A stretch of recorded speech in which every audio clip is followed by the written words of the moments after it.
Welcome to Second City News. I'm Sandhya Iyer. Are we really the gun crime capital of the UK?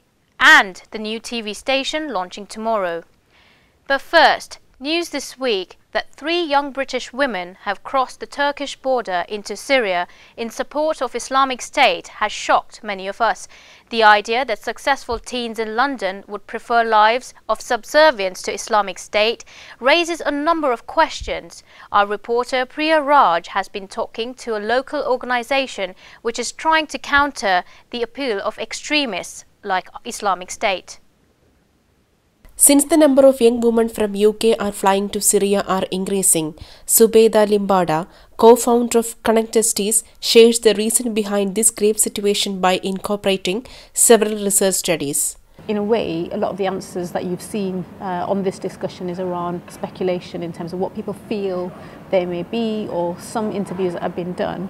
Because in some ways, a lot of the research, so there's really good research that's being done by King's College around some of the tweets that a lot of the jihadists put out on a daily basis. So for example, there's roughly around, I think either 45,000 tweets by the jihadists put out on a daily basis.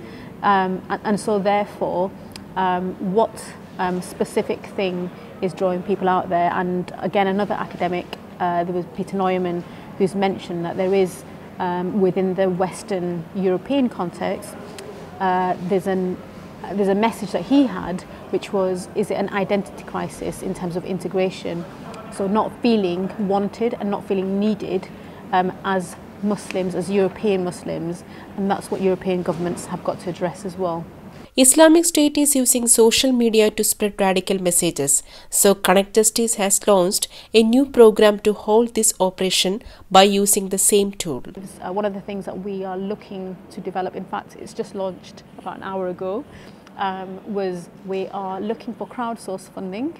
So this is the innovation behind it, and we want to get the stories of former extremists, both former far-right and former Islamist extremists, film them for 3 minutes with their story in terms of what process they went through, because we believe that people who have been there, done that, will be the best advocates in terms of engaging with a generation that's using social media, rather than kind of authority, rather than social media companies telling them. We need to engage on their platform to get some of those messages across as well. The West Midlands region has been labelled as the gun crime capital of the nation, as our statistics for 2013 and 2014 surpassed those for London.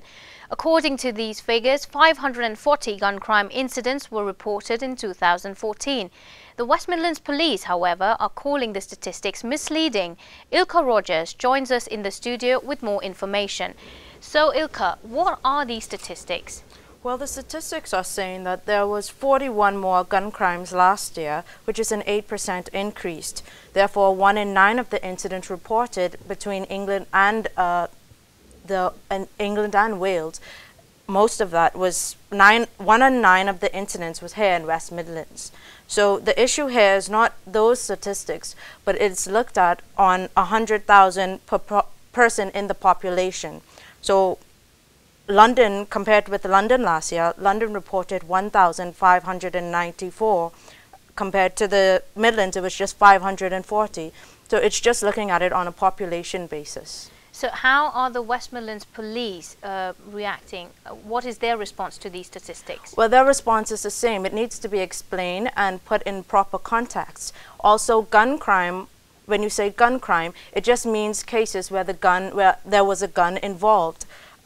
Last year, there was 29 people that died in offences involving firearms, and that was one fewer of the previous year, and it was the lowest since the 1980s. Another figure here is that compared with 5 years ago, gun crime is down 41%. So there's a decrease. However, there's been an increase on looking at it from the population perspective. Okay, thank you, Ilka. This week saw a protest against the Badger cull in Birmingham city centre. More than 2,000 demonstrators marched through the centre last Saturday in the largest anti-Badger cull protest of its kind outside of London. Xingxi Wong has more.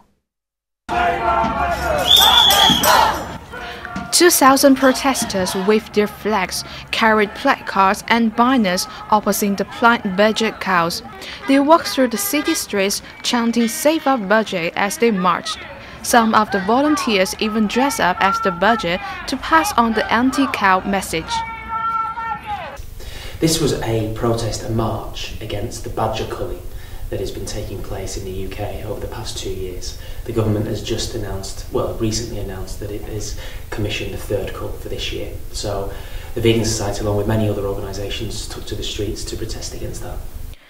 Badger culling was undertaken in the form of gassing to control the spread of bovine tuberculosis. Scientific research repeatedly proving the culling was ineffective. Many protesters were outraged by the commission of third round of culling for later this year. The overwhelming scientific evidence is that badgers do not transmit TB to cattle. That is the reason why the badger cull takes place in the first place. It is assumed that badgers do transmit that, but that's not the case. In fact, there was a landmark 10-year study that carried out by an independent scientific group, and they found that over that period, only 1.65% of all the badgers killed actually had TB. Most instances of TB transmission are between cattle to cattle. In fact, the chief advisor to Natural England, who commissioned the cull in 2013, described it as an epic failure. Farmers think the cow has reduced the spread of TB in cattle. Protesters said it is inhumane. They need a biosecurity measures to protect the 30 million cattle, as well as the budget TB vaccination program carried out by volunteers. The Library of Birmingham could be open 7 days a week, according to the Conservatives in the city. Funding for libraries will be one of the top priorities ahead of the Birmingham City Council's annual budget meeting on the 3rd of March. The Tories also plan to keep 39 community libraries open. Earlier this month, the library was confirmed to undergo major cuts, with working hours being reduced from 73 to 40, including all-day closing on Sunday and about 100 jobs being made redundant. In addition, as part of their alternative budget, the Tories also proposed to do away with the garden tax, currently set at £35 a year. Birmingham Cathedral is celebrating its 300th anniversary this year by inviting local photographers to submit iconic pictures of the place of worship. The competition, called Faith in Focus, is free to enter and features 4 categories, each with an open and under 21 class. The Faith in the City category invites images reflecting any faith or faiths across Birmingham and the diocese. The deadline for the competition is 31st of August 2015, and the winning images will be displayed in the Library of Birmingham. The next phase of Labour's general election campaign will launch in Birmingham on March 14th. Labour leader Ed Miliband and all the major Labour politicians in his shadow cabinet will be a part of a major rally in the city. They will also announce 5 key pledges which they will campaign on up to polling day on May 7th. These pledges will include plans to recruit 20,000 more nurses, 8,000 more GPs, control immigration and cut the deficit. Now, plans for the regeneration of land in East Birmingham could create up to 9,000 new jobs. Plans include 3,000 jobs at a major new employment site in Bordsley Park, as well as new homes and community facilities, 1,000 new homes in Shard, and improved cycle routes and road layouts. 120 hectares of land between the city centre and the airport is set to be revamped ahead of the planned HS2 rail link. Liam Byrne, MP for Birmingham Hodge Hill, admitted the plans would take time to happen. Now, after a year's preparation, Big Centre TV, the local station, is going to launch tomorrow in Birmingham. It aims to tell local stories with global reach. But how successful is it likely to be? Atitaya Chamnam is here in the studio to tell us more about it. So Atitaya, what is Big Centre TV going to offer the audience? There are a variety of contents in the program that the televisions will provide. Like the live news, they will focus on the current affair in the local area. And they also have entertainment programs, for example, the Top Gear and also the 8 show. Moreover, they provide the Shake Sponge and Watch to the Grandy to be a children's program. Why did local TV fail in the past? The local TV, like the Birmingham local televisions or city TV, failed in the past because of the financial problem. Because the running of local televisions, they really need a huge amount of money. So because of the financial problem, they couldn't provide this. So now the Kaleidoscope televisions, originally they are a media company, and they cooperate with the Warsaw Studio School. So they have a professional person, productions, and also enough broadcaster facilities to run the local TV station. Well, thank you so much, Atitaya.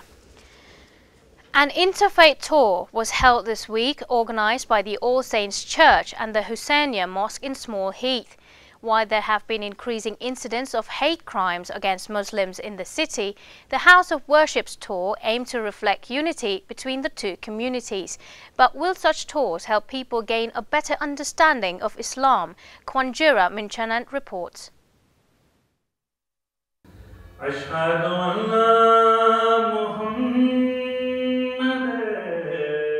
The Husseiniya Mosque and All Saints Church are located in the same neighborhood, facing each other.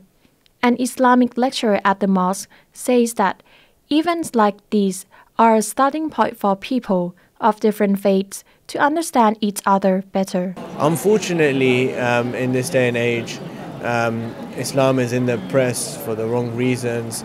There are certain groups of people around the world who are using the religion for their own means and their own ends. And the vast majority of Muslims do not agree with them. The vast majority of people do not find anything in common with those people.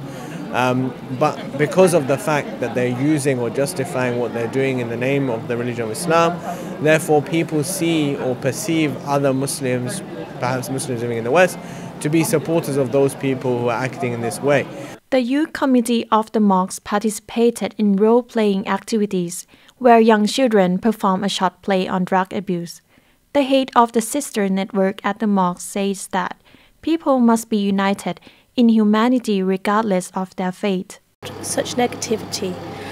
We wanted to create an opportunity where we actually learn about one another, create an opportunity for unity, and really we're each other's neighbours, and it's a networking opportunity as well. While the church held its tour for Ash Wednesday, the mosque invited people from different faiths to interact and learn more about Islam.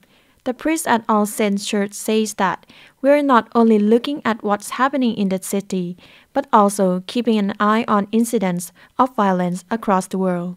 I think that Birmingham has been a place that's been marked by a lot of really good conversation and dialogue and genuine friendship and respect between people of lots of different faiths, whether that's been between Christians and Muslims, or Christians and Sikhs, or Christians and a variety of other denominations, and of course within them as well. This tour is the first of its kind for Birmingham City.